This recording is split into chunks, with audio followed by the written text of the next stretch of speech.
Nutri, você sabia que é possível traçar uma estratégia nutricional alinhada à fase do ciclo menstrual e que sua paciente se encontra?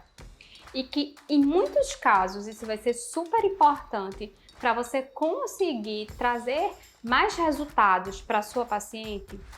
Eu sou Juscelia Barbieri, nutricionista, especialista em saúde da mulher e fertilidade. Tenho mestrado e doutorado em inovação terapêutica e esse é o canal Nutri da Mulher Academy, onde você vai encontrar muito conteúdo com embasamento científico para te ajudar, Nutri, a tratar suas pacientes e melhorar toda a sintomatologia que pode estar dificultando a qualidade de vida dela. Então, falando especificamente desse alinhamento entre fase do ciclo menstrual e estratégia nutricional da sua paciente, a gente precisa entender o que é o ciclo menstrual. Então, muitas pacientes, inclusive, elas não sabem o que é ciclo menstrual. Se você perguntar a ela, se você já teve esse hábito de questionar para ela, me fala quanto tempo dura o teu ciclo menstrual, ela vai te dizer 5 dias. Ou seja, ela acha que o ciclo menstrual dela é o período da menstruação, o período que ela fica menstruada. E não, o ciclo menstrual, ele é o intervalo de tempo de uma menstruação para outra menstruação, que vai oscilar de uma paciente para outra. Então, a gente vai ter pacientes que vão ter um ciclo, por exemplo, de 28, outras de 24,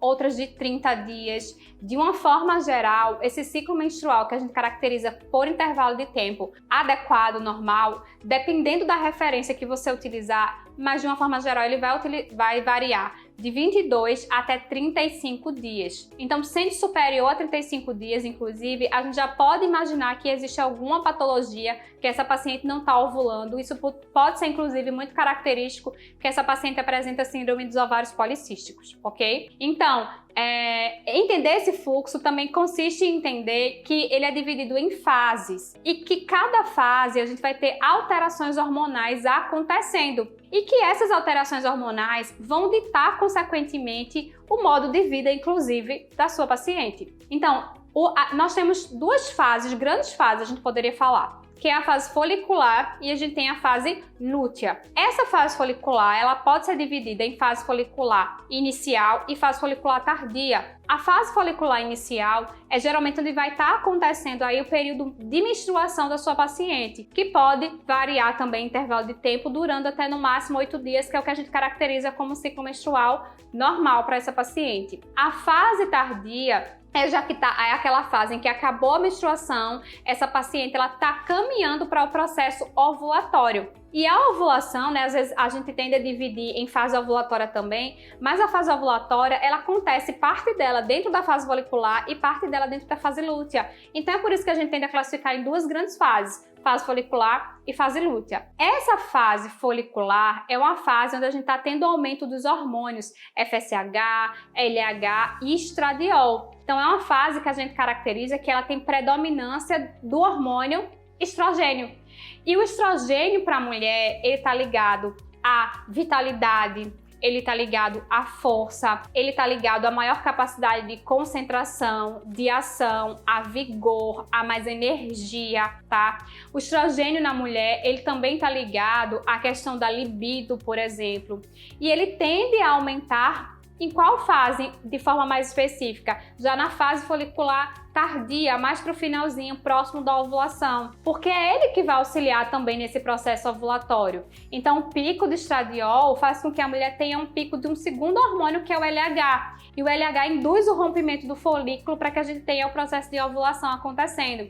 Então, se a gente tem um ciclo em que a parte inicial dele é caracterizada por um período de mais concentração, de mais vigor, de mais energia, mais disponibilidade para vamos dizer assim, se jogar a novidades que acontece nessa fase com a mulher. Então é uma fase que a gente pode pensar em estratégias nutricionais, às vezes inclusive um pouquinho mais, vamos pensar assim, restritivas. Se você está pensando em um processo de emagrecimento, talvez trabalhar com low carb, com uma quantidade mais baixinha de carboidrato nessa paciente. Por quê? Porque é um período que ela vai estar mais disposta para fazer estratégias nutricionais que talvez sejam um pouquinho mais restritivas nesse intervalo de tempo. É super importante entender também que é justamente esse estradiol que é tão responsável pela questão da produção de força. Então essa mulher vai estar a todo vapor na prática de exercício físico, se ela for uma prática de exercício físico. Então ela vai se sentir mais disposta, com mais energia, com mais força para executar. Inclusive é um período de maior ganho de massa muscular. Então se for um objetivo da sua paciente ganhar massa muscular, você pode pensar até numa periodização de carboidratos de acordo com a fase do ciclo menstrual, aumentando mais esse carboidrato, por exemplo, nessa fase do ciclo para estimular esse ganho de massa muscular, já que ela tem uma maior quantitativa de estrogênio nesse intervalo de tempo. Já na fase lútea, ela é uma fase em que a gente vai ter a predominância do hormônio progesterona. Então, na fase lútea inicial, aí a gente tem uma maior quantidade de progesterona, que ela é produzida pelo folículo, né? Só que após o processo de ovulação. Então, após o processo de ovulação, esse folículo ele se transforma num corpo lúteo. E esse corpo lúteo ele é produtor de progesterona, tá? Então, essa progesterona, ela tá ligada à fertilidade na mulher. Então, a gente fala que é o hormônio progestário. Então, ela tem uma total correlação com a gestação. E se a sua paciente, por exemplo, é uma paciente que está tentando engravidar, manter níveis de progesterona adequados nessa fase do ciclo é super importante para que essa gestação ela flua e ela aconteça de fato na sua paciente. Entretanto, o que acontece? Na fase já final dessa fase lútea, a gente tem uma queda desses níveis de progesterona.